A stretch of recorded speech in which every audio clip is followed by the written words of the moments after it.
welcome to my basement, everybody. I hope everybody is doing great out there. I hope you can hear us okay. My buddy Bill Roper is back from last week. We talked about a little bit of Disney, a little bit of Blizzard. He's raising the roof right now, which is awesome. About 3 people get that. But we ran out of time because we had so much to talk about. The time just went poof so fast. And I said, Bill, would you please come back? And he graciously agreed to come back for us to be able to carry on this conversation. And we're going to get into it. And what we want to do this time, too, is open it up to questions from the chat. So if you've got any questions for Bill Roper, this man has had an incredible career. He's worked at Blizzard and Disney, and he started a studio called Flagship, and he worked at Cryptic, and I'm sure there's several other stops and lots of stories to get into. But I want to give, first of all, some shout-outs for people that are joining us. Goku and Nintendo Boy, Hip Hop Dan, NHS Admin, Alpha Cat, Johnny Jenkins. It's great to see everybody. And for those of you that are listening to the podcast on a podcast service, know that we do live podcasts on our YouTube channel, youtube.com/EPNTV, where you can not only listen, but see very, very handsome people like Mr. Bill Roper right here. How you doing?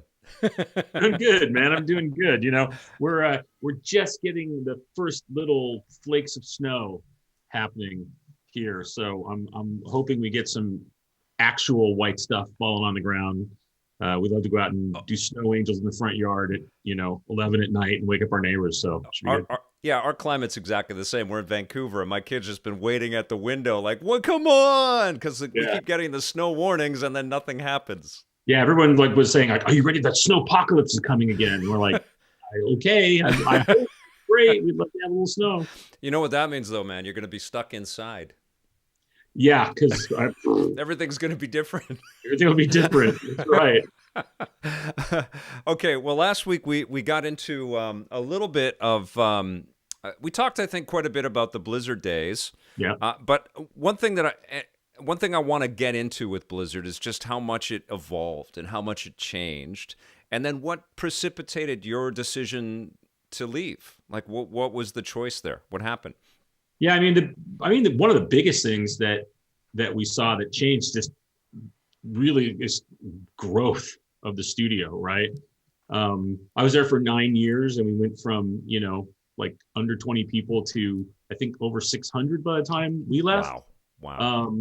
And working on going from one main project and some other things to having 3 main projects running, having the team up in the San Francisco Bay Area, which was Blizzard North, creating IPs, moving to being like a very serious online company, right? Which is really different. When the original Warcraft Orcs and Humans was 2 players over local area net, we were well into the development of World of Warcraft when we left. So it was just this, I think, really incredible evolution of moving from always wanting to be connected to other people, right? Even in the very first PC game that came out, making sure that 2 people could play together, all the way up to how we want to make it MMO, right? I mean, that was a crazy endeavor because they had never done anything like that before. Yeah.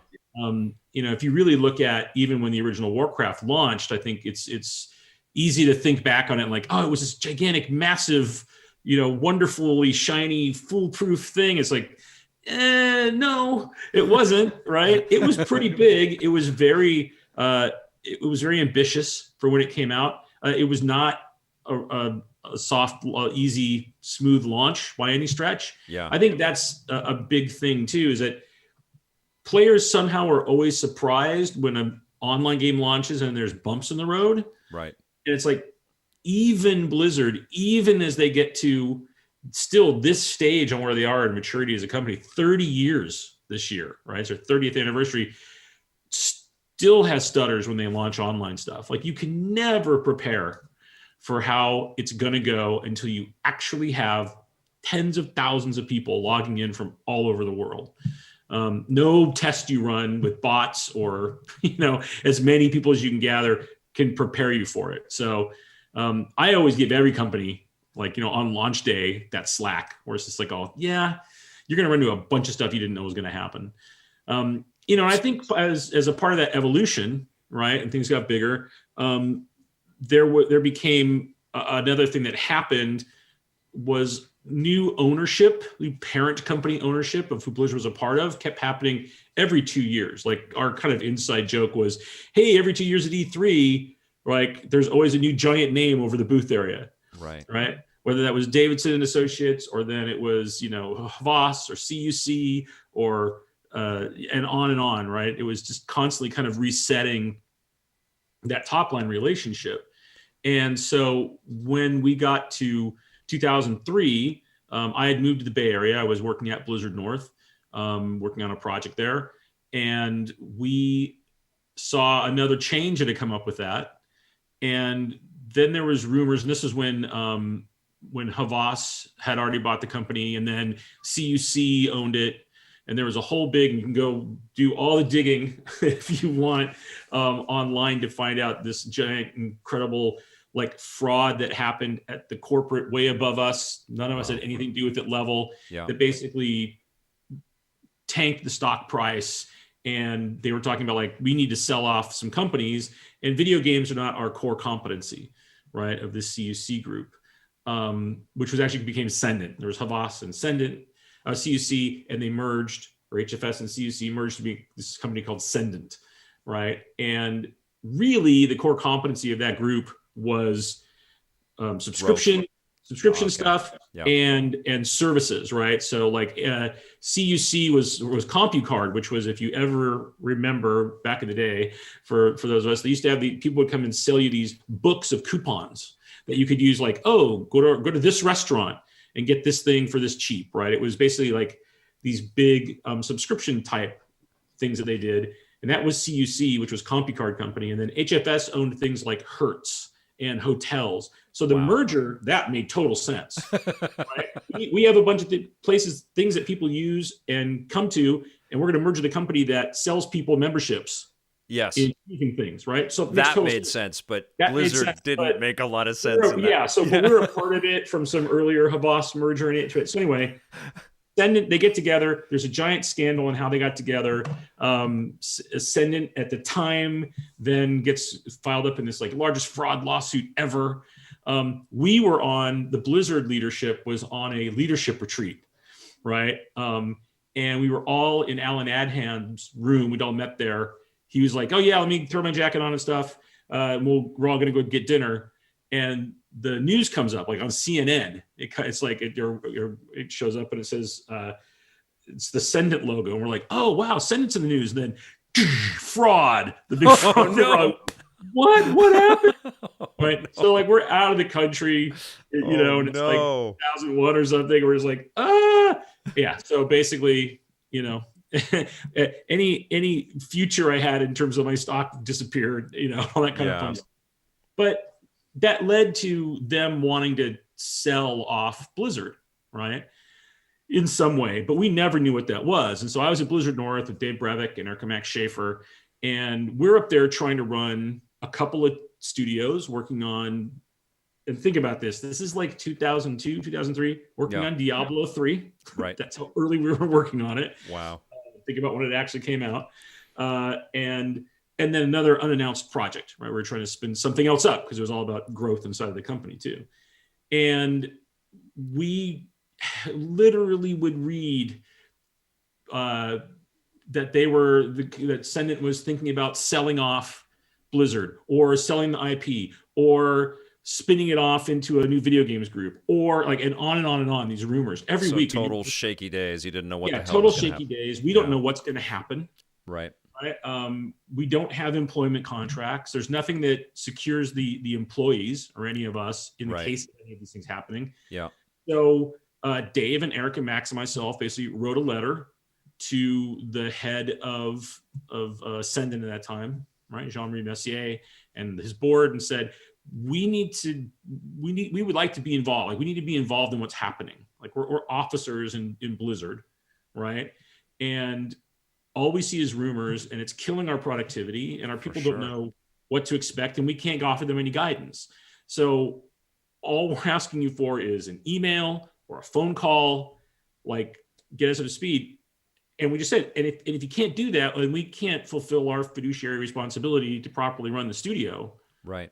And Because it's going to trickle down all the way. Every person that's right. working at every table, every seat is going Yeah, to be having their own concern. Yeah, it already had, right? You go into a Yeah. meeting where you're talking about game design and people are like, oh, I saw today that maybe EA is going to buy us. Is that true? Do you guys know anything? That's all that you talk You about. can't make things in that kind of an environment. No.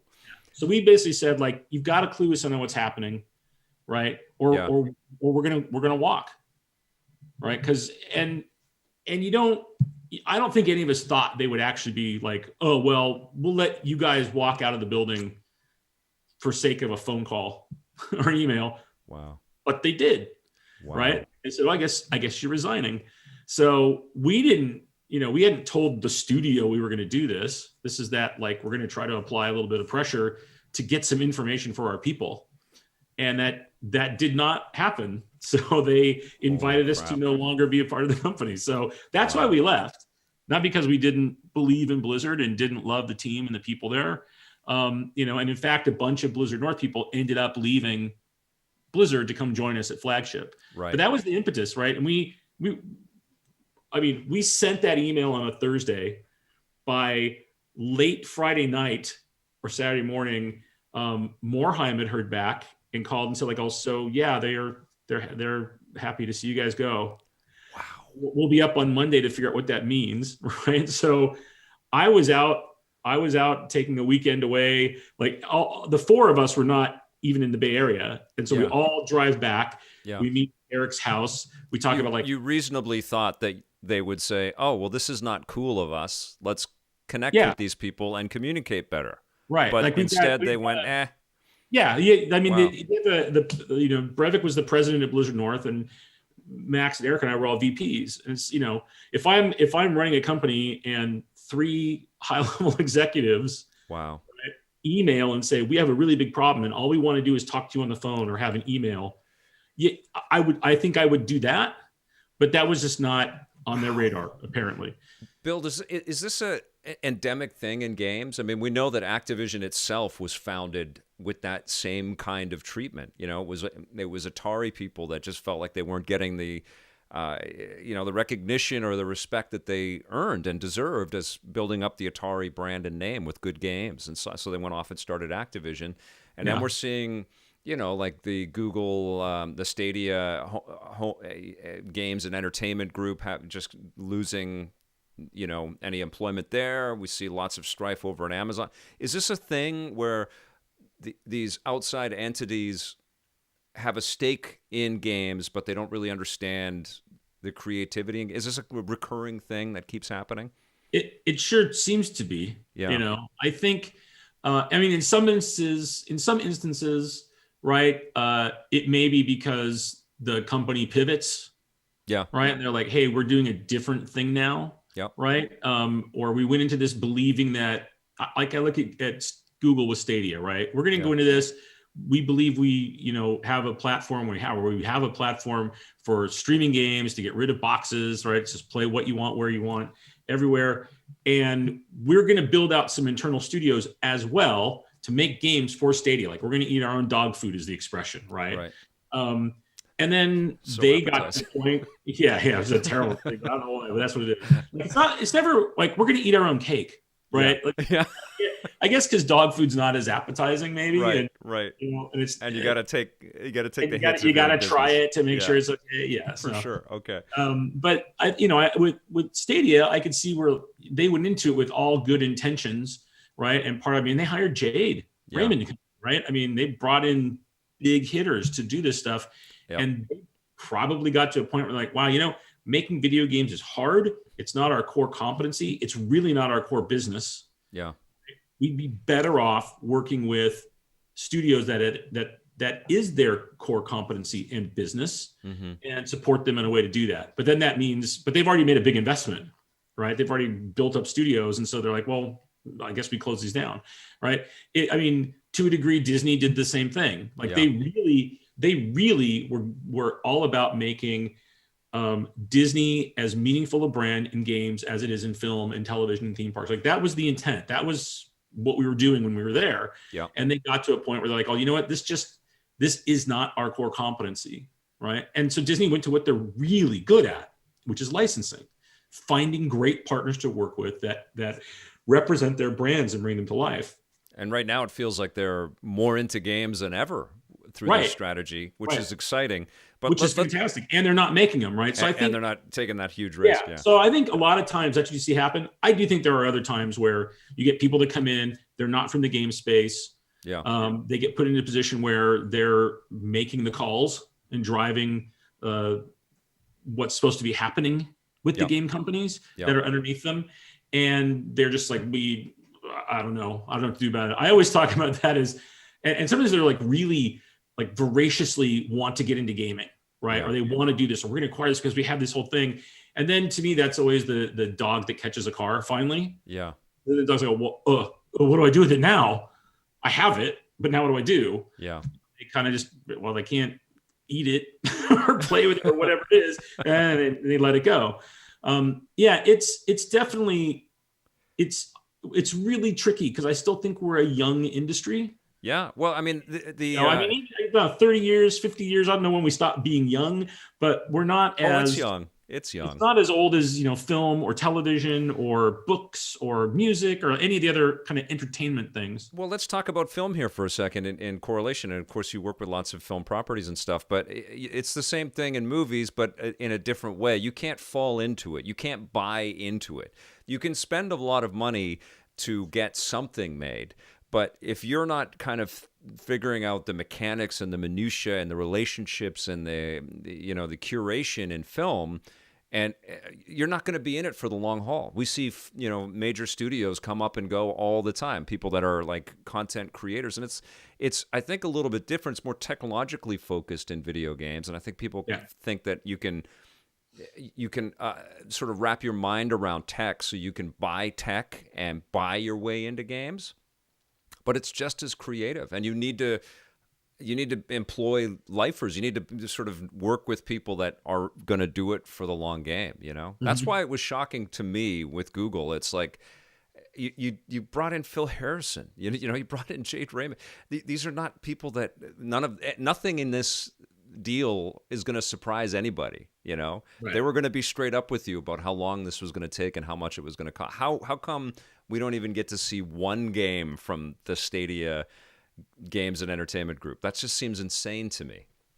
Yeah, it is really interesting. I mean, I know when I was at Disney, or anytime I talk with anybody who's at media companies that are involved in games, it really comes down to, does that company have the wherewithal or vision to say, we are treating games, is a weird way of saying it, as its own legitimate business, right? Because for a lot of times in media with film and television, especially film, games were just another marketing source. Yes. They're just another licensing opportunity. Totally.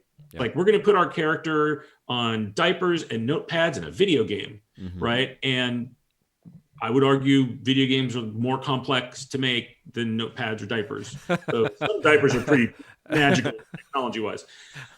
But it's, and then they kind of get, I think, either lulled or fooled into believing, oh, well, video games are easy, right? Like, kids play them. How hard can they be? I don't know. Sometimes there's a weird mentality around them, and they don't understand, like, they are as hard as making a movie and as hard as launching a technology. It's like one, right? Yes. And that's like what Infinity was insane, because it was also as hard as running a toy business. That right? is crazy, yeah. But it's interesting. I think we're now seeing media companies that are more understanding, right, of not only the power of video games, but the complexity of video games. Right. Like, the one that stands out to me as having really taken this seriously is Warner Brothers. Yeah. Right. They are like, nope, we know that video games are huge business. We know that they are entertainment. We know that they need to have the proper support, not just marketing or IP, but like building great teams and giving them the time to do it and do it right. And they've taken some pretty big risks, right? Like a Dirty Harry game that didn't actually come out, but it was going to have Clint Eastwood. And there's been an appreciation and a respect. It's different now with AT&T as their overlords, and you feel like things could shift at any moment. But yeah, I agree with you. Warner Brothers has hired really, really competent, awesome people like Samantha Ryan, and like done some really amazing things. Like nobody believed that an incredible Batman game was going to come out and sort of take the game of the year kind of throne from a lot of other types of games, but Warner Brothers made that happen, you know? I want to go back to just the sort of the wrap up with Blizzard here for a sec. But first, I want to just throw out a nice big thank you to our sponsor, which is the Gaming Stadium. They are Canada's leader in online esports tournament facilitation. They've got tournaments going on every weekend. You don't want to miss out on that action. You can find out more about them at tgs.gg. They're incredible people, and they have been huge supporters of the Rundown and now Vic's Basement, so thank you. But I got a question here from Nintendo Boy 17, and we're going to get to that, and then I want to go back to Blizzard here for a second. What was your most embarrassing moment in game development? Wow. Are you at that chronologically or alphabetically? Most embarrassing moment. Okay, this was pretty embarrassing, and you kind of have to learn how to flow with these. Yeah. But there was during Infinity development where we would have maybe once a quarter, we would go and have an update to Bob Iger. So first of all, it's Bob Iger, right? And you're like, oh, okay. Today's the day where I actually like wear a sports coat, right? And I might even wear my tie, but I'm a gamer guy, so I have one button undone, right? And we were really excited because we had just got it to the point where when you took a figure and put it on our prototype reader, it would come to life in the game. We're like, oh, massive milestone. This is huge, right? And so we're going to bring in one of our figures that's kind of like pretty far along in the approval process, which is really exciting. So it's going to look really good. We're going to put it on our, kind of janky prototype reader, but we'll put a nice cover on it so it looks decent. We're in Bob's boardroom. We've set it up. We've tested it. Everything's great. We're like, this is good. We're ready to go. Bob comes in, and let me say, an incredibly intelligent and even and just so impressive person, right? And come in, and we're talking about things, and it's not just his breadth of knowledge, but it's the depth as well. So he's talking about games as someone who has obviously invested some time into learning what this space is about, right? Because at this point, very important to the Walt Disney Company to be doing this. Yes. So we're there, we're showing it. We get to the thing, we get to the part of the presentation. We're like, all right, and so here we go. And we're going to show you for the first time this happens. So we have the game up and running on the big screen television in there. I grab an Infinity figure, we put it on the base. Nothing happens. Oh no! And it's just like, we just test this, and so one of the engineers is like scrambling, trying to figure out like why it's not fire off when I was working. So we vamp for like about a minute, and we try it again, doesn't work. And Bob was very generous, and we just kind of moved the meeting on. But yeah, that's super embarrassing. You're like, all right, this is like my boss's boss's boss. I gotta. He's pretty much the boss of everybody. He's everybody's boss at this point. Yeah, and it's not like I'm meeting with him all the time. It's maybe like 2 or 3 times a year I'm meeting with him. Does he get that though? Does that happen in film and TV where they want to show an effect shot and it's just not working? Like, does he understand that? Does it correlate for him? I mean, yeah, it's much more tech side, right? Yeah. Usually, if you're going to show somebody something from film or TV, like you get the shot. Yeah. Right. If you don't have the shot, you can be like, oh, hey, these are temp effects or something. Well, I mean, Disney's so big; they're into robots, man. So I would imagine that he's had robots fail. Engineering is where you're going to go in. And it's like, hey, it's amazing animatronic to show you, and then it like decapitates another one. Right. Yeah, but he's cool. He's fine.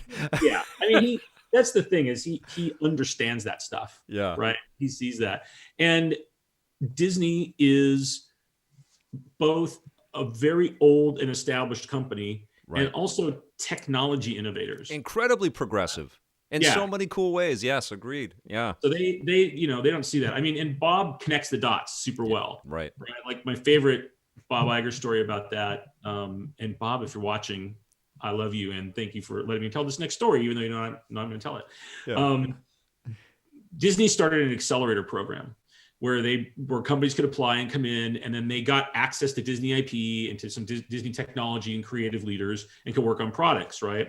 And so one of those companies is the company that did Sphero, right? And so their big thing was, we have this really cool toy. It's a ball that you can roll around and remotely control from your phone. But they recognized it's not doing what it could be doing because it's just a ball that lights up, right? Yeah, We know there's got to be something more we can do. So they came into the accelerator, started brainstorming ideas. And at one point, Bob was meeting with the gentleman who was heading the accelerator, and he's like giving him an update. Hey, here's the cool stuff that's coming through. Bob sees Sphero and he says, I want to talk to those folks. So I think they got him on a phone call, or Bob came to an accelerator event where did that. And he said, and he pulls up his phone. He's like, and he says, like, holds up a picture. He says, could you guys make this? And he shows them a picture of BB-8 because he'd been on the Ep7 lot. Yeah. And they said, there is no company more qualified in the world to make that for you. Good. Yes. Yo, that's a great response. So boom, now they're doing BB-8. Yeah. Right. For the film. Right. And then of course I have to get up. Yeah. Step over to my office. Right. And then that leads to them then making the cool BB-8 Sphero. Yes. They sent me one of those, and I interviewed the Sphero people, and it completely blew my mind. In fact, this is a Sphero Spider-Man, which has become, and I just said Spider-Man, so he's alive. But it's become like that's kind of my new co-host in the basement these days. But I love him. I mean, that's how quickly he puts that together, right? Think about everything happening inside the Walt Disney Company. He sees an accelerator project. He's like, I know how to hook that up with something that would make a lot of sense. That's amazing. That is one of his particular geniuses. That is incredible. Ulrich Firelord, thank you. Love you. That is amazing. And thank you for the super chat. You rock. Okay. Let's go back to the sort of closing the doors on Blizzard, because of course you don't just work there. You were there from, less than 20 people. You were the 17th employee. Was there baggage? Are you friends with people still? Like, Morheim was there. Did that relationship get completely trashed after you guys left, or were you guys okay? It very much was an us against the world mindset there. Yeah. So when we left, there was definitely, and I would say a small handful of people that were like, oh, well, they're not with us, they're against us, right? Yeah. Good riddance. But I have lifelong friends since that point. I have friends that I've had for 27 years now that I met when I started working there that I still talk with. Like I still talk with Mike. I still talk with Chris Metzen, right? With Rob Pardo. Like there's, if I run into Sam Didier recently at a Comic-Con, like we sit and talk, right? Yeah. And I think it's because once you work at Blizzard, the saying is like you bleed Blizzard blue from then on. Yeah. You're always a part of the family, if you will. And that I think is at least true for when we were there. But I've met people that worked, in Blizzard in the mid 2000s. So, like 10 years or more after I left. And there's like almost just an instant connection you have. That's it's awesome. like, we both work for the same place. And maybe some of the same people, but you know the same philosophies, right? That are there. It is an incredibly special place. I have great memories of visiting there for sure. Yeah.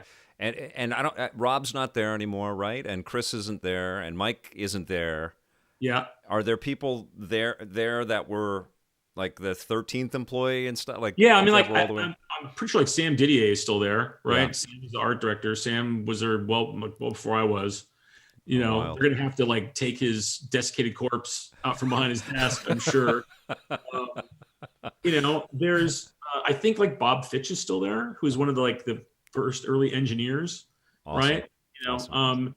And I think that's a really huge deal. Like with Blizzard being on its 30th anniversary, like they probably still have a handful of people that are in their mid 20 plus years at Blizzard. That's wild. Right. Which I think was what I assumed would happen. Yeah. I mean, you were creating magic. Let's talk about Rob Pardo and World of Warcraft here for a second, because that, although it was part of a mythology and a world that you were all familiar with, I remember getting into a long conversation with Rob at Video Games Live. Actually, I sat beside him on one side and Elijah Wood on the other. It was a very surreal night watching Tommy perform at the Hollywood Bowl. Right. But I talked to Rob about story in video games, and he was a huge proponent of the idea that we don't need them anymore. The player is going to be building the stories, but that seems antithetical to Blizzard. And I'm wondering if that was a source of conflict or like constant conversation between the groups, and how did you guys sort of navigate through all that? Yeah, it's really interesting. I mean, in the time period where Rob and I overlapped, I don't know if that's where he was as a mindset yet. Yeah. Right. I think a lot of that came after World of Warcraft launched and had several years of success. Right. What you start seeing is then people creating their own stories as you've given them this sandbox to play in. Totally. Now, there's a lot of story in World of Warcraft. A lot. Yeah. Right. But not where every minute of your gameplay is absorbed by it, like you would see in, even a single player sandbox game or something. Right. Yeah. Or certainly a lot of great single player RPGs. You've got times where what you're doing is people getting together in an MMO and, hey, we were going to do a raid, but maybe let's go do this thing instead. Or, oh, tonight we're going to go do this. Or, hey, I need help getting my armor. Okay, well, it's super below me, but whatever. Let's go do it. Let's go help you, right? People create their own emergent fun and stories. That must have been so eye-opening for all of you guys. Yeah. It really was. I mean, I think that was something that certainly at Blizzard was, but I think at every game company, for sure, every time you release a game, you are surprised by what people do with your game. Totally. Right. And usually positively. Sometimes you're like, oh God, please no, why are you doing that? But it's fascinating because that's the thing you can't ever prepare for. And as a designer, you have to really be willing to let go. Is someone's going to play the game in the way that I didn't envision it, massive air quotes. Yeah. But as long as they're having fun and not hurting anybody, then that's the way it should be played. And I think that was something we found with even Diablo, right? People would come up with these different kinds of runs they would do, or different armor they'd look for, or, different ways they would play. They would go and say oh, the thing I'm going to do is I'm going to collect as many of these as I can, or whatever it is. They made up their own parameters for gameplay. Yeah. Right. World of Warcraft unlocked that a lot more. Disney Infinity, the whole central component and conceit of that game is that toy box. It's do what you want, play without limits. If you can dream it, you can do it, as Walt said, right? That's the whole. And I think when I got to, when I was at Cryptic, we were talking about, well, what can we do in Champions and what can we do in Star Trek, right? There was always a discussion of okay, let's recognize that people are going to do weird stuff. Yeah. Right. And try to hopefully take some of it into account. Right. And so if they try it, maybe let's figure out, that could work, and at least make it so it doesn't break everything. Right. And you run into really weird problems. And to me, that's the power of QA in any company, right? You want people that are going to go try weird stuff. Yes, they're looking for bugs, and yes, you want them to write it up in a way that you can reproduce it to eliminate it. But more importantly, find all the bizarre edge cases, try all the crazy stuff, right? Because sometimes you're like, you know what, that's really cool. Let's just leave that in. Yeah. That just became a feature, right? And I think that it is really eye-opening, and it's actually, it's actually really delightful if you're a designer. Find people do fun, weird, strange things with your game that it wasn't intended to do.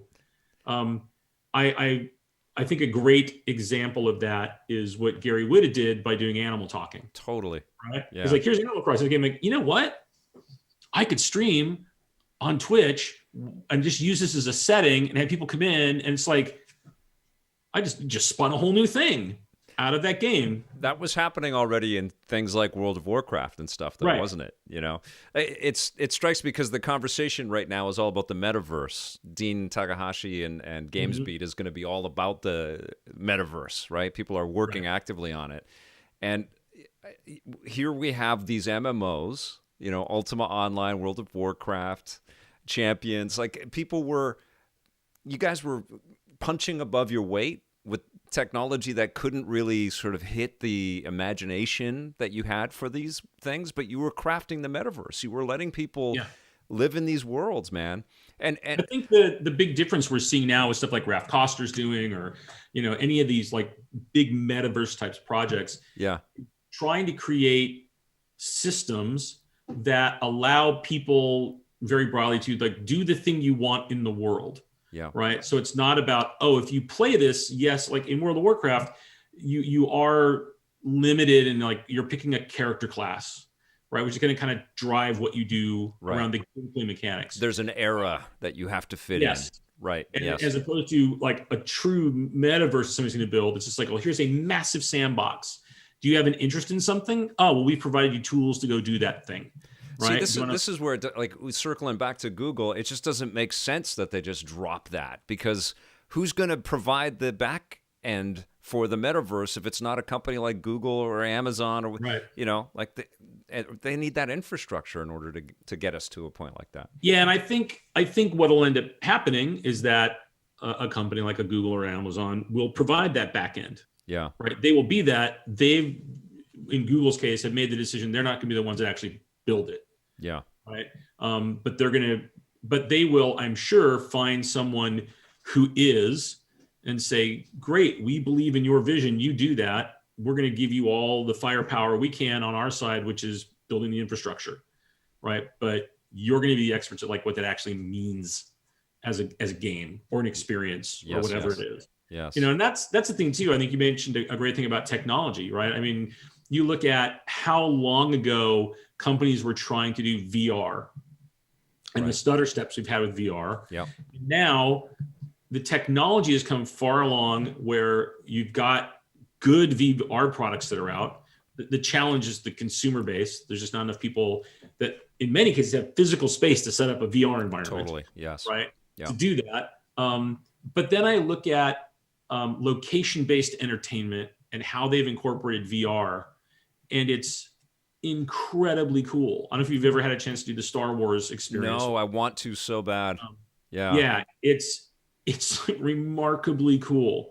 It is so good, and it's amazing how they're combining things from like stage theater and theme parks and LARPing to a degree, and then with this technology of VR.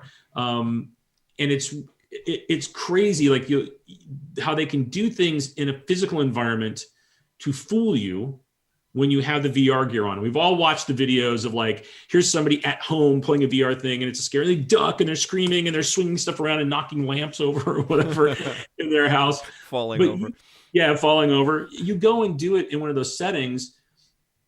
They've done some incredible work, as an example, to figure out what is the degree they can actually have you go left or right to move. But by how they do the VR artwork, how they show them to you, it tricks your brain into think you're walking straight. That's cool. So they can actually have you physically walk in a big circle, and it feels like you're walking straight down an endless corridor. Wow. Right? They do things where they'll get you to walk onto a platform that vibrates, and then as it shakes a little bit, the video, the environment you're in, is like you're on an elevator pad moving upwards, and you totally believe like, oh my God, I'm on this 5 foot by 5 foot thing, this pillar that's rising 100 feet in the air, and you're extra fooled by it because of the haptics. That's right? amazing. It's such an incredibly cool thing. So that'll be way too expensive to bring home. And yes. Well, today. Yeah. Right. Yeah. Like and now, an unfortunate time period to have that cool business, but clearly the writing is on the wall. That is going to be an amazing future for us when we go out. We're going to be able to go see Star Wars 15 and then go live in Star Wars 15. Yeah, go live there. Yeah. And it's that's why I think like big media companies, right, like Universal's or Disney's, or that have entire divisions within their company dedicated to figuring out how to make cool location-based entertainment. I love it. Right. I love it. How do we do that? And as the gear gets less expensive and the headsets get smaller and the hardware to run them gets smaller, right? It's that kind of thing where I really felt this time around in VR, like, okay, it's here to stay. It's going to be a slow ramp. Yes. But it's not going to go away again. We're like, VR, right? It's like, no, it's just going to take a while to get there. Did you pick up a Quest? Do you have a Quest or a Quest 2? I don't, and I have the room now. Yeah. I should. I didn't, because when I was amazing. When I thought about really getting into it, we were in London in a very small flat, so it's like I have no room, and I had at that point a 2-year-old. Like, nope, this is all disaster. But now we're in a big enough space where I could probably, even here in my office, maybe I could just dedicate room to do you got to watch the shelves. I knock over figures every once in a while. That's the thing I'm worried about. I know that I'll just get so into it, I'll just be flailing around. I do. VR Grid is loving this conversation, by the way, and thank you for the super chat, my friend. You rock. Let's. I know we're jumping all over the place, but I think about 2020 and I think about Disney Infinity, and I'm talking to a person that was shepherding Disney Infinity. Do you think had last year on the Nintendo Switch, that massive install base for the PlayStation 4, that large install base for the Xbox One, if Disney Infinity had launched last year, would that have been a different story completely for Disney? Yeah, it's really interesting. I think that in some ways it might have, right? The challenge, the challenge in the way that it was implemented with Disney Infinity would not have gone away, which was the physical goods. And in fact, that probably would have made it harder because you're trying to work with factories in China. There was a lot of flying back and forth, spitting plastic, like all of that would have been disrupted, right? I think that, if you wouldn't have had supply line challenges, yeah, absolutely, right? No one's going anywhere. That's why gaming outperformed like crazy last year. Yes. Even as bullish as I think the industry was on how we were going to do, people are like, okay, well, I can't go to the movies. I can't go out. What am I going to do? So that's why you saw gaming go through the roof and you saw streaming services go through the roof. Yeah. Right? Like Disney Plus's numbers were bananas because why not? Yeah. I've got, I'm not spending money on going to theme parks, going to restaurants, going to sporting events, all those things are spent on and I'm not commuting, right? Well, so my disposable income has gone up dramatically, no matter who you are. Yeah. Right. You've got more to spend unless of course you haven't been working. Yeah. Right. So in which case, then you're scrapping every penny together because we haven't been getting a lot of assistance down here in the USA. Yeah.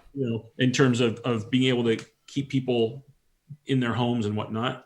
But if you had money that you were spending, right, on entertainment, suddenly your places to spend it were very small. Yeah. So, I was just looking for a new movie for my family to watch the other night, and it was kind of tragic. There's been nothing made, nothing released.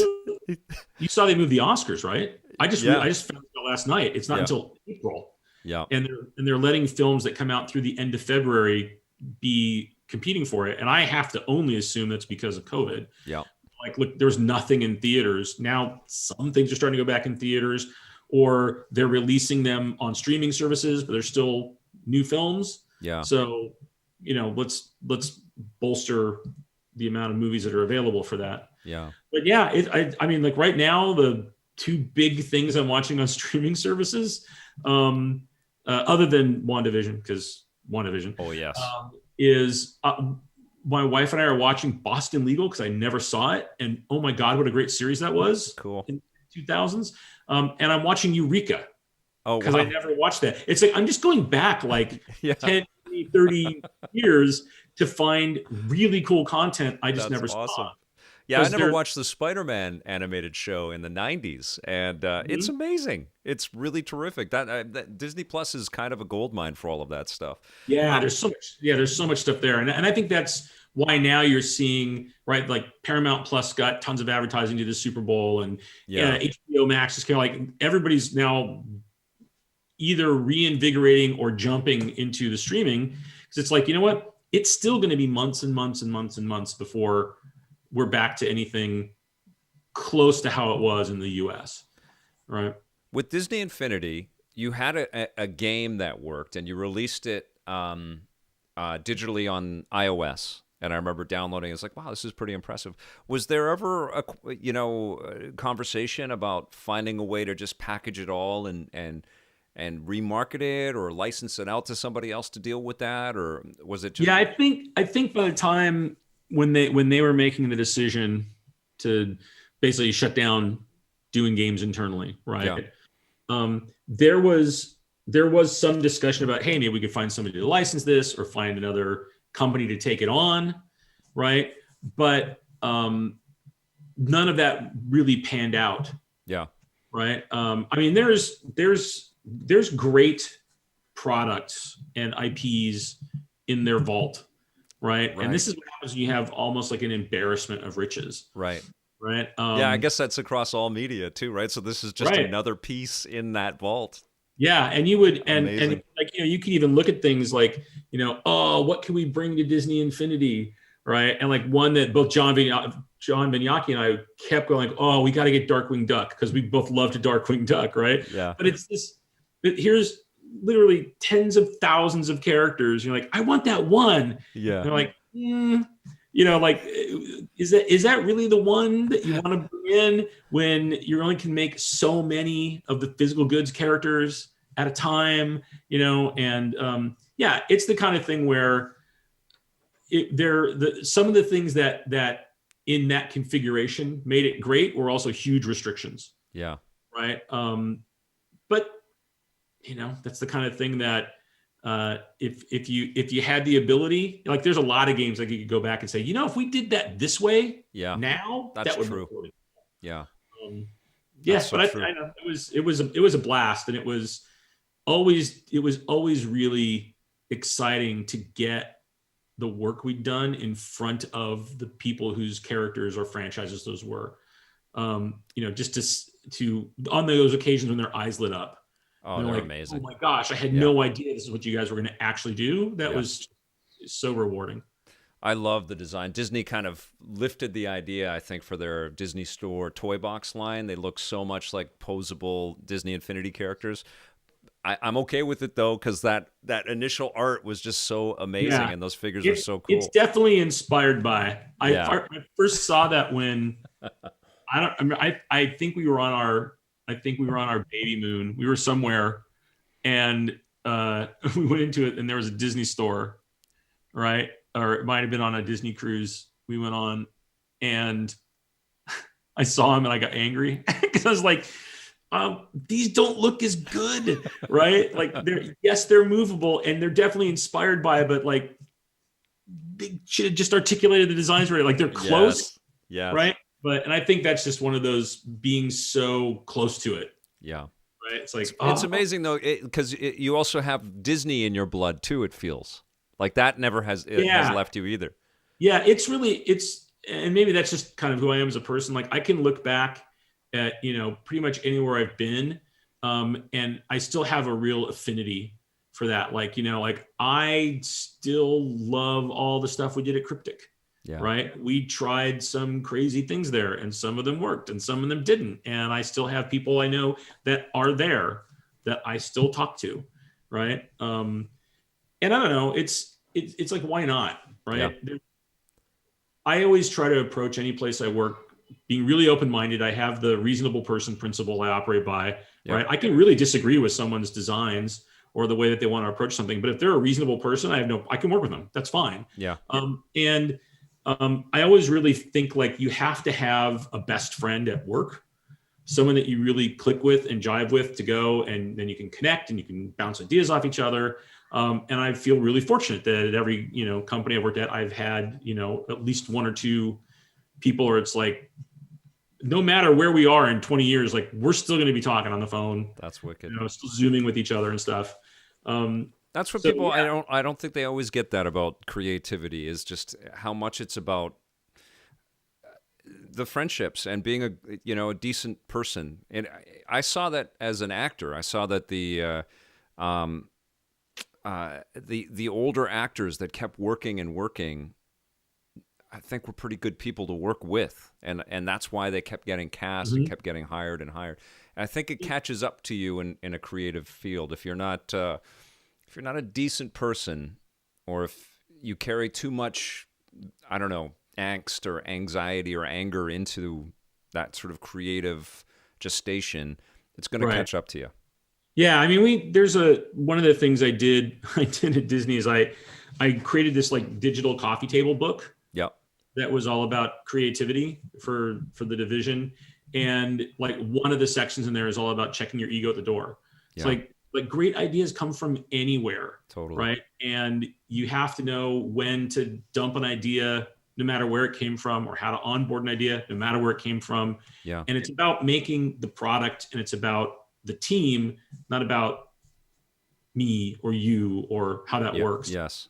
I think because you mentioned actors, there was this time, believe it or not, when Keanu Reeves was not a beloved screen entity. People were pretty down on him. Like, yes, for sure. Yeah. He's doing Shakespeare. Yes. He's like, he's the Bill and Ted guy. That was the whole thing. And I had a couple of friends that were working in Hollywood, and that came up. Somebody mentioned Keanu Reeves, and they said, do you know why he works? Because he's a really good guy. Yeah. And people like having him on set, and he works hard. Yeah. Like, he's a good person. Yeah. So they kind of don't care if he's perfect for it or not. Right. They know he's going to come in and do what's right for the project. And dude, that aura just resonates. I was at Sundance because we were covering your movies, but also talking to actors and stuff about the games that they were into, and it was super fun to go. And they have all of these luxury suites at Sundance where actors pop in and they get just gifted with all kinds of stuff. And people wanted to give him tons of things, and he would just politely say, no, I have tons. I don't need any of that stuff. Or he would say, but why don't you give it to those people over? He was just a totally different person. Mm-hmm. And I did catch a couple of actors that were going in there, and I'm not trying to throw any mud because I know that the acting game it's feast and famine. But I did catch a couple of actors that were just like, I'll take that and that and that, and it just, and this was before John Wick and before all of like the new heat Keanu right now. Mm-hmm. He just always seems like he's got a real level head, and it's unfortunate that he's tied up in the cyberpunk stuff. But that's one of those things. It's like, he was talent on it. Like, yeah. It's not like Keanu came in and was like, we should ship the game now. Yeah, come on. I know. But we all wanted that game to be breathtaking for him. Yeah. For him, damn it. You have something that you want to give away to some of the viewers that are out here. And we're in the Disney Infinity kind of zone right now in the conversation. Right, so I got a little, this is not an Infinity thing, but it's a little Disney thing. I have my little Thor. Very cool. That sat on my desk at Disney and stuff. And I thought it'd be cool to give away a couple things on the show. So that's awesome. Well, how can people get that? We came up with a really good, so they're going to answer a question in the stream there. Yeah. So now you can be on watchdog duty. Disney Interactive was actually, as a division in the Walt Disney Company, was the first group to actually have a piece of Star Wars in something that wasn't Lucas. So what was that? What is Star Wars? Where was Star Wars' first appearance? In Disney Infinity. In Disney Interactive, and in Disney Infinity. Yes. We'll narrow it down for you. Okay. So Star Wars' first appearance in Disney Infinity. Okay. So you guys can answer that, and I'll do my best. Maybe put it in all caps so I can see it a little bit easier. And if you've got any questions for Bill, go put it on all caps as well, and I'll start to go through the chat a little bit more. But let's move up to Flagship. Let's move back to Flagship here for a second. So this was, you were a founder of Flagship, and you hadn't founded a company before.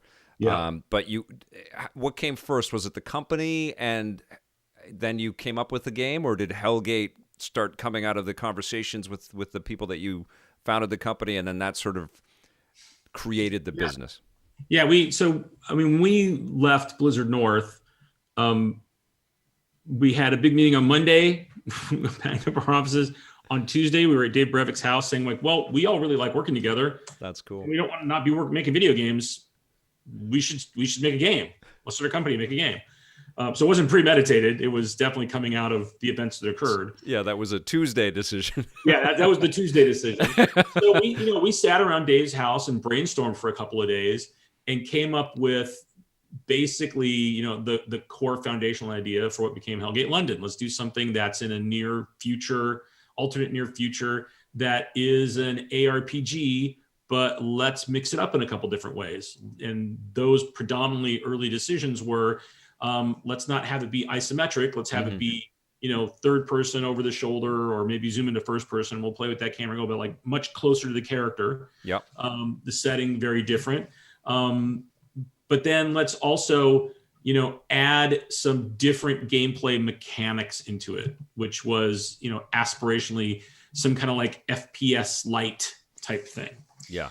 And that's where it started from. And we worked out at Dave's house for a while, or kind of would work at our houses and meet up and share stuff. But a lot was getting together and doing that. How many of you? That was originally the four of us. Wow. It was Dave and Erica, Max, and me. And were you already starting to put some, primitive, simple art assets and things together, and drawing some assets out, writing up a design doc, and Dave, because Dave thinks by coding, so he started like coding an early 3D prototype. Wow. And we got a little bit into it, and we pretty quickly realized like we've got to be in a space we can all be in together, but we can't afford an office, and Dave's house isn't big enough. So when we brought on kind of the founding members of Flagship, the next 4 or 5 people, I think there was like 9 of us at that point, 9 or 10 of us. One of the engineers, Tyler Thompson, like he had a big house, and he's like, oh, well, we could use my little basement space. And I have a couple desks in our like kitchen dining room area, or kitchen nook area. We could sit in the nook area, and then 2 of us sat in the dining room. So we were like in these kind of 2 floors at Tyler's house, and we paid for his electrical bill. That was our, we figured out how to do that. Everybody was working sweat equity. Nobody was making money. I think we legally had to pay, not the 4 of us, but I think we had to pay. And then Kenny Williams, not Roberta and Kenny Williams, but our proprietary Kenny Williams, came on as well in a co-founder role. And like, so we all worked for sweat equity, and I think we had to pay everybody else like minimum wage, right? Yeah, just enough to make it legal. So they had a work contract, it could be employees and all those things. Yeah. And we worked at Tyler's place for several months. And that's where we built our first demo to show people. When you're in that kind of environment, everybody goes back to what they can do to contribute, right? So even though I was CEO of Flagship, initially I was doing all the sound effects and music stuff. Just how I got started in the industry. I built our website. Like, it's just like whoever could do something did it, right? Yeah. That must have been super exciting, right? Like and scary, but it must have been like crazy, inspiring and invigorating, because you had left kind of the establishment by that point with Blizzard and the comforts, the creature comforts that meant, but also the pressures that entailed. And then you started, you were, like a startup. Startup, like right from the scratch. That must have been. Yeah, I mean, I felt a little more comfortable on that because Dave and Eric and Max had done that with Condor that became Blizzard North. Right. Yeah. Been through like, hey, we started a company. It got to be successful. Had a great happy ending. So I knew that the people I was doing it with had been down that road before. Yeah. For me, first time ever doing a thing like that, right? And then being in the kind of the lead seat. And that was actually an interesting conversation, because we realized like, any of us could take most of these roles. Yeah. So who's gonna be what? Who's what and why? And Brevik was basically like, oh, I don't want to be CEO because I just ran Blizzard North, right? I was just present there, so I kind of don't want to do that. I'd rather focus on gameplay and technology and stuff. And so basically kind of came down to who's going to be doing what. And because we knew I would be the most public facing person, I was like, oh, well, all right, then you can be the CEO. So like it would maybe not the best reason you choose a CEO, but we also knew that we were always going to be talking with each other, right? It wasn't like I was some external force coming in, and it wouldn't be like we weren't all talking about making decisions. together. That's a pretty ideal way to start a company, right? Like you It already really know was. you can do things together. You already have a bunch of core competencies that you can rely on each other for, and you trust each other and your friends. Yeah. That's I mean, pretty great. that was huge. It's the same format to a good part in that, like, someone you trust, a lot of high core competency, Yeah. good personal relationship that I've got now with Author Digital, right? Yep. With Serena and Jason Robar. Like, I've known Jason my whole career, right? Because he was at Microsoft pitching this crazy new thing called Windows and DirectX when it wasn't anything yet. And I was at Blizzard, and I was the guy he called and said, like, hey, we'd like to figure out how we get involved in your Warcraft product. And it was like, I don't know, how could you? Like, we're not Windows. What is that? And so it was literally, here's this this executable file you can put on your floppy disks. So when it installs the icon, when they click on it, it'll auto launch, right? Because that didn't even used to be a thing. Maybe you click on it, it would tell you to insert a disk, right? It's like, no, we're going to give you this way to like auto launch code. Okay. Like, that's how long ago that was. But now when we moved back to the States almost 2 years ago, it was to join up with Serena and Jason and like, let's make something. And the studio, all the key members and the founding people at Author Digital are people that we've been around the industry 20, 30 years. We've all known each other and worked with each other before. And, it provides a level of instant dialogue and comfort, right? And you kind of like mentally know the less shorthand develop, right? You mentally have that connection. You mentally know what you can say and do that the other person's going to just pick up and run with. But yeah, with Flagship, it was definitely that way, and I would say the one thing we never had was a name. Yeah. Right. Like what we were going to call it. And we were like in negotiations with publishers still with no name for the company, because we come up with a name and then we look it up and like, oh, there's already a website. Oh, there's already a studio. Yes. Yes. But the more we talked with publishers, and especially ones that were thinking of moving into the online space, having games online, they kept saying, we really see this game you're making, this Hellgate you're making, like, we really see as being like kind of a flagship property for us. Right. One that we can like really use to launch the service, or where we can get into AAA, or like, and after the fourth or fifth time we heard that phrase, we're like, maybe we should just be Flagship Studios. And so we looked around. It's a great name. No game companies that were doing that. There was a website, and it was for a recording, like a small recording studio company in Texas, as I recall. Okay. So, but they hadn't updated their website in like 2 years, whatever it was. So I called the guy, right? And I said, like, hey, and this was my pitch. So me and some of my friends are starting a video game company, and we wanted to call it Flagship Studios, but we really wanted to get the website. And like, we see you have the website, and I mean, like, we don't have a deal or anything, but is there a way we could, is there any way we could get the website from you, the URL? And so the guy was like, yeah, if you basically pay for me to get a new website, right, the fees to get a website or whatever it is, and pay for the first year of hosting, sure, I'll give it to you guys. That's not bad. I was like, all right, cool. And so that was great. So we did that, and that's how we got the website. And but that's the stuff you do early on, no matter how long you've been in the industry or what your experience is, right? It's all, you're starting up again. You're starting over. Yes. Right? The thing that you get by being around for a long time is you can get a lot more meetings with people. Right. People hopefully know who you are and hopefully have a good enough opinion to say, yes, we'll meet with you and hear about the thing you're doing. Who was the publisher on Hellgate? Was it Bandai or? It was split. Interestingly, it was Handsoft that handled basically Asia. Okay. And then there was Namco Bandai. Okay. Yeah. Bandai Namco, maybe, because it was the US group. Yes. That took like US and Europe and everything else. So we had a very, like, there was nothing simple about Flagship. Even our publishing deals was between two publishers. But we had such a good relationship with Handbitsoft out of South Korea. And because they worked on Blizzard stuff at that point? We worked on all the Blizzard stuff. And okay, I gotcha. did really well, and I knew their CEO. And so that was that was like a very comfortable deal to strike with them. Yep. And at that time, there were not many companies that could say, yes, we have excellent global publishing representation. They were strong in one place, like the West or the East, like to put big stupid buckets up. I mean, Hellgate came out with tons of hype and like people were psyched and ready to go with this thing. It didn't hit the expectations that you all wanted, and I think the gaming public wanted. What kind of transpired with Hellgate London? Yeah, I mean, it was really interesting. We did a lot of hype. We did a lot of press around it. Yeah. Put it off. We got a lot of people involved. And that's because we were, even though we had a lot of us had come from Blizzard, right? It's not like we had millions of dollars in our pockets to go start a studio. Yeah. Like, we didn't, right? Yeah. And so we knew we had to raise a fairly substantial amount of cash to make that game.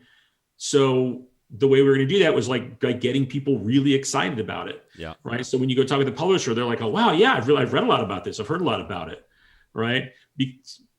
So you're kind of greasing the wheels by the time you get there. Right. Right. Be able to try to get, deals of the size. This is pre-Kickstarter for all of you youngins that are listening to this right now. Yeah. This was us like going in and because of our reputation at Blizzard, getting meetings with big publishers, globally, showing them what we had, talking to them about what we wanted to do, right? And getting them to come along for the dream. So obviously you want them to have had some indication like, oh yeah, I read a thing that you guys are working on some big project, right? And then after it came out, now they're invested too. Yep. So obviously you got to keep that train moving, right?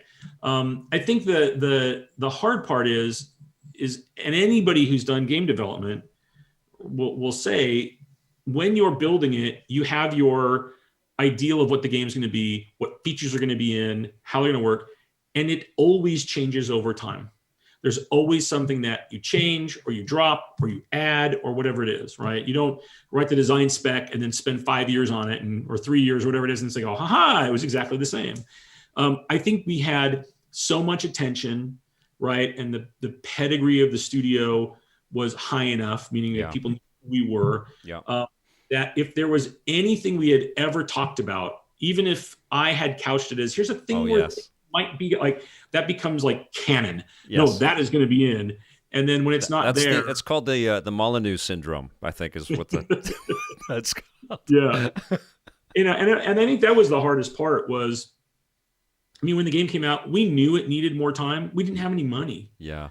Right. We were out of anything we could throw at it. The publishers were all in, and we had gone and cut some deals to get some more cash just to put at it ourselves. Right. I always say, if you take a Hellgate London box and you flip it over, it looks like a NASCAR on the back. There are so many logos contractually because people had paid us to put in, here's this voice over IP protocol. Great. We're going to do that. We're part of the Windows 10 program, right? Put it on there. Now that's a double-edged sword because it gave us money to put more into the game to try to get it to where we wanted it to be, right? Without being able to get more money from the publishers or having money personally to be able to put into it.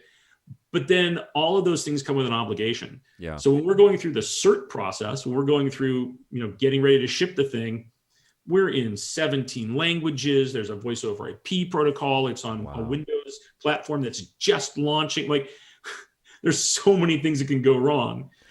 Man. And like today in the rundown, I've got a story on that metahuman technology that Epic is working on. And that's what happens, right? Like you go out there with a concept that is like so perfect for Kickstarter, and you think like Blizzard people starting their own game company, making a Diablo like, third person or first person type of an experience. People would have gone crazy for something like that on Kickstarter. You guys would have gotten all the funding to do every single idea you would have wanted, but you were too soon. Yeah, it was a weird time in the industry too. Yeah. The timing for us, there was a lot of things we wanted to do from a business standpoint, from how we supported the product standpoint, that today all sounds super normal, right? In 2007, 2008, nobody was doing. Yeah. Right? We wanted to be free to play. Yeah. We're like, here's what we want to do. We know that part of the model is, and it had always been, you can buy the game, you can play it single player, and you can go online and play for free, just like Diablo, right? Yeah. But then we said, but we want to have continuing content. We want to have things like, that we can continue to make for that experience. That's just not wait 2 more years and get an expansion pack, right? Like the Diablo model was. So we wanted to have more of a live services. Before that was a thing, we knew we wanted to do that. And while, for example, Hambitsoft could see, and there was only, and I'm kidding, like 2 games that were doing this. Cartwriter, right, out of South Korea, and Maple Story. Like those are the 2 games that were a free-to-play thing. But you were already tuned into that. But we were tuned into that because of our partnership. And so they were like, oh, free-to-play, sure, we should try that. That seems like it'd be a good deal. By this time, Bandai Namco is no longer publishing, right? They've handled distribution over to EA. So we're working with EA and EA partners, and they're like, how do you model free-to-play? That doesn't make any sense. Yes. You guys need to be either DLCs or subscription. So we're like, okay, well, all right, let's try subscription, but we're not going to charge like the $14.95 that the MMOs are charging, because we're not an MMO. So let's charge like $9.95, right? And then we came up with this. So there's kind of 2 tiers. There's the free-to-play people that that get some updates, right? But then there's subscribers, and they get these other updates. And I will say, admittedly, we were not good at messaging that because no one was doing it. So we were trying to invent the language around it. Yeah. This idea that now, like if you go play Star Wars: The Old Republic online, here's the way you get it. You download it, you play for free. Here's a suite of stuff you get. Oh, but you know what? When you subscribe, everybody does it. Everybody understands it. Works all coins, blah, blah, blah, blah, blah. We were trying to create this business model before. It's amazing, right? Because even for all of the 80s, there was a through line there. Like it from 8-bit to 16-bit, like it all just made sense. But it feels like the minute Super Mario 64 dropped, everything got crazy. Like the way that games got made, and the way that if they worked, if frame rates worked, if the online like everything that could break has been broken. But then every new studio and every new idea kind of picks up the baton and learns from all of these different problems and makes it better. Yeah, I even like just think about it now. Like there's so many things we did that never got talked about, right? And a lot of this, I think, came from at Blizzard. We had to build a lot of our own tech because we were doing things nobody was doing. Yes. Right. On Hellgate London had its own 3D engine. Right. This is like 2007. Right. When everybody was making their own 3D engines. Yes. When people were either spinning their own 3D engines, but Unreal started to become a thing. Yeah. And I remember someone asking me after that, like, well, why didn't you guys just use Unreal? Right. There was a 3D engine that was out available. It's like, because we couldn't, because what we were doing at the time was building levels with randomly generated algorithms, right? Dynamic level generation. And we were doing real-time lighting. And at that time, the Unreal Engine couldn't do that. You had to like set up the scene, bake the lighting, lay the scene down. Right. We were like, we don't know what the scene's going to be. We're going to lay it out and then light it. And then, right? And it's like, our engine doesn't do that. It's not a real-time way of doing that. You have to like go put it in the oven and let it make, right? So we had to create a 3D engine that did that. And it's very possible at the time we were the only game engine that did that. That is amazing. We had to set up a second company called Ping Zero to do all of our online gameplay because there was no AWS. There was no, I get a service, I plug in and do it. Like we're deciding how we're doing customer service. We're building customer service tools. Where are we going to go put computers that are rack mounted? Like, it's just like crazy stuff. Do you take this experience and then, go give talks or go to schools or go to other companies and kind of share some of this? Yeah, I have in the past. I bet. It's probably, it's the kind of thing now when you're in, I think, any industry long enough and you still are fortunate enough to be in it still, which is kind of how I count myself. I have, and I think if people get a real desire to like, I want to pass this stuff on. For sure, yeah. Right. Because they're going to encounter the new version of whatever you guys went through. Yes. Right? Yeah. Yeah, and that's why I think, one of the things that that I will say people of a generation or of an era in gaming are facing now is ageism. Yeah. Right? you'll go and you, at whatever level you are, you apply for a job somewhere, and they're like, "Ooh, this person's in their 40s or 50s," and it's like, and it's, but there is so much hard-won experience. Yes. Right? It's like, yeah, I get that you want to have like these incredibly bright, fantastic minds that are out there now that are just like, just coming out of school or like in their first 5 years of experience, and they're doing really clever stuff, right? But at the same time, working with someone who can look at a plot of land and say, "Oh, that's a minefield, and I'm going to show you where all the mines are," Yeah. is really valuable. Yeah. Plus there's a heck of a lot of things. It's funny sometimes, I think, to people that have been in the industry a while. Some game will come out and people are like, "Oh my God, I can't believe it's so innovative." And you're like, "Oh yeah, that's like this game." Yes. But this, like, it's got a clever twist or some update. And I think any designer that's been around for a long time has a whole barrel of those. Yes. Right. There's all these things that never got made, sometimes because the tech wasn't there to make it. There was no way to deliver this kind of game, but here's a mechanic I've always wanted to do, right? So I think that's a really interesting element that happens in our industry. Is it changes every 3 or 4 years. I love it. There's you have another giveaway that is Hellgate related. Yes, look at you. And that's why you're the professional.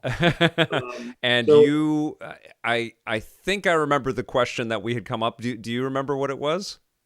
No, but I hope you do. But anyway, on my desk, I have. Oh, I do remember. I have one of these, and this is metal. This is like super cool, very heavy. A collectible we did when we launched Hellgate London, right? This is the Templar helmet. There's only 135 of them. They got made. All the founders, all the team members have them. A handful of partners who worked with and stuff have them. And I have one in a box. Look at that, guys. Look at that. So I do remember the question. Yes. We designed and made these helmets along with some cool polystone figures. If you have sharp eyes and can see back there, there's one of them. There's a Templar up there, with a very well-known creative company. Who is that creative company? Very good. That's the question. Very good. Okay.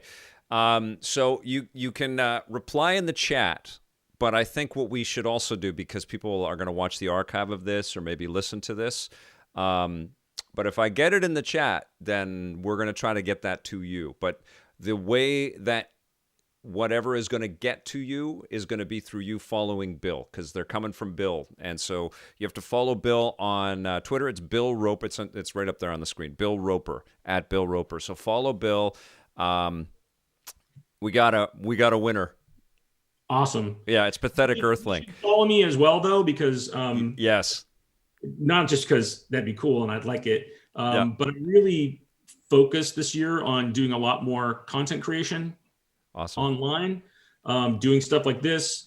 Right now, it's like when I get to 20, I have like 25, some hundred. When I get to 2,600, I'm gonna do some giveaways. Dude, the upside is I've got a garage full of stuff that some of it I'm actually donating to the Strong Museum. I'm talking with them right now. Oh, wicked. And working with Don.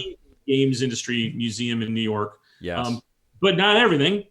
So, that's the other side of being around as long as I have and kind of being a quasi hoarder, is that I have an awful lot of stuff from over the years. Bill, I'm going to say this again. Like we just squashed that hour mark, like poof, like that. I look up as like, holy, it's so easy to talk with you. You have so much interesting information and so many different ways in. We're just scratching the surface. So we need to do this on a more regular basis. Yeah, whenever you want to have me back. I mean, it can't be every week because people are going to get bored. Trust me. No, I know. But we'll definitely. You got way more interesting people to talk with. But whenever you want me to come back, Vic, that'd be a blast. It's well, really I love chatting with you because your perspective is just wonderful. But I do have a couple of we're not done yet. But good. Sure. You moved to London.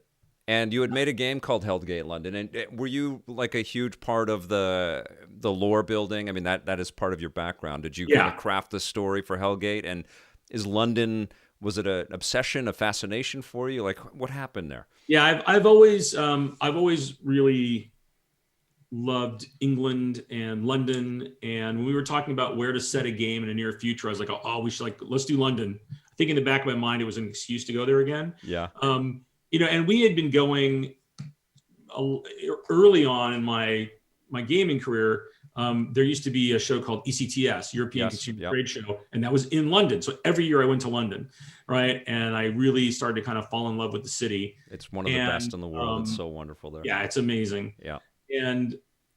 And I had done Renaissance fairs, which are about Elizabethan times, English Elizabethan times. Cool. And so had studied that kind of stuff.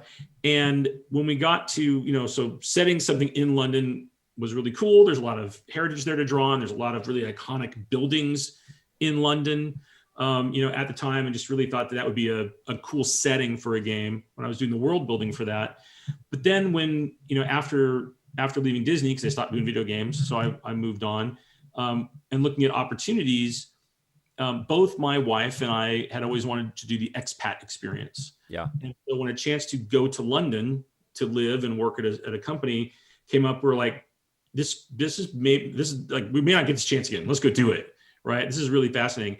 And she is, one of her passions, and even a bit of her educational background, is in the study of England and London and the Elizabethan period. Wow. And so being able to go somewhere that she has not just an interest in, but a passion and knowledge about, and like she got to become, a member at the V&A, right? So it's like, and go to seminars there talking about, and costuming. She actually is one of the 3 people that heads the largest Elizabethan costuming group. Like they have 8,000 members or 7,000 members on Facebook, right? And she got to actually meet up with people that she's only ever known online in that setting. Is this for film and different types of things like everything? That? Everything, yeah.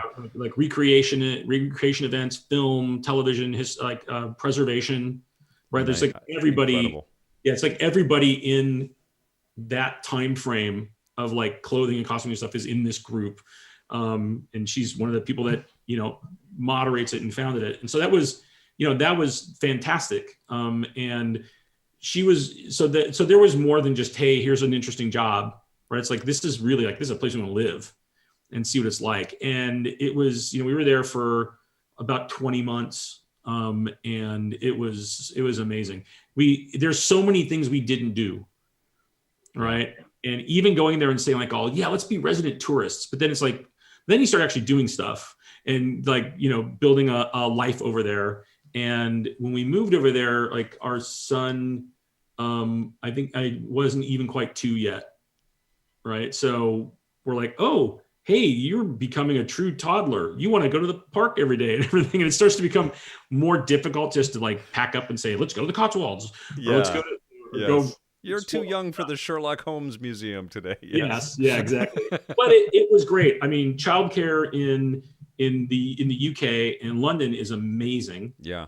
It is a true profession there. People professionally do childcare so getting not a nanny, but getting a sitter to come by, there's registered services and they come and you meet with them and it's oh, this is great. So that allowed us to, feel really safe about having someone stay with Dashiell when we went out, and that allowed us to do a lot of explore. We both love theater, and man, there is no better incredible. Yeah.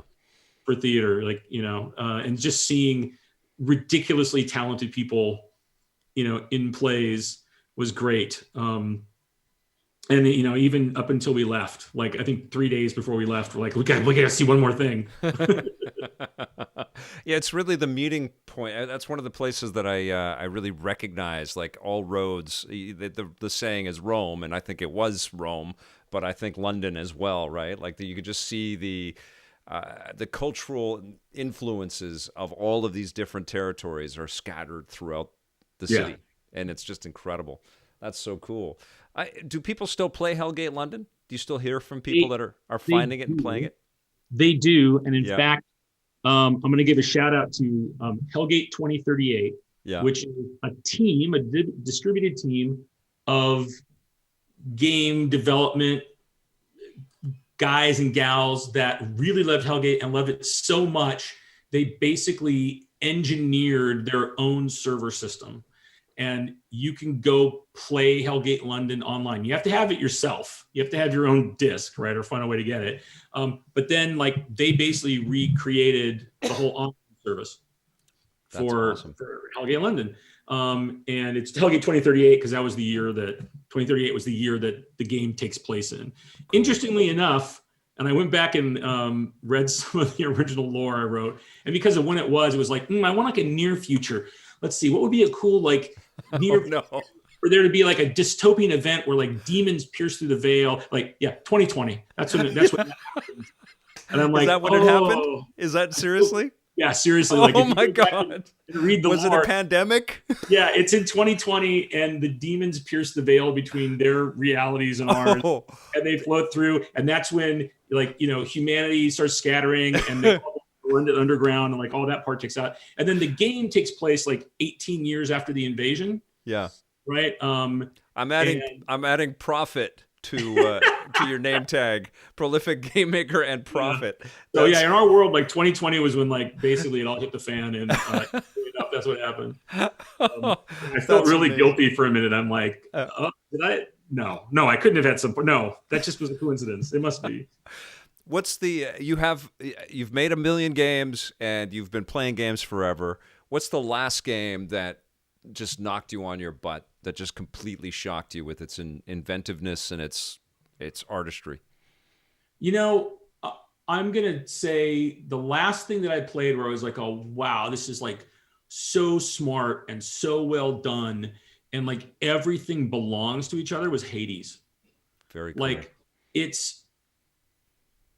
gets so much out of such a limited play field. Yeah. Right. Like they do the whole, hey, I mean, at its heart, it's a algorithmically generated ARPG. Yeah. That's great. Yeah. Right. The art style is gorgeous, right? It makes sense within itself. The storytelling unfolds over time, like in such a really remarkable way. And they came up with a brilliant in-lore reason why you just do it over and over and over and over. Right. And it all makes sense.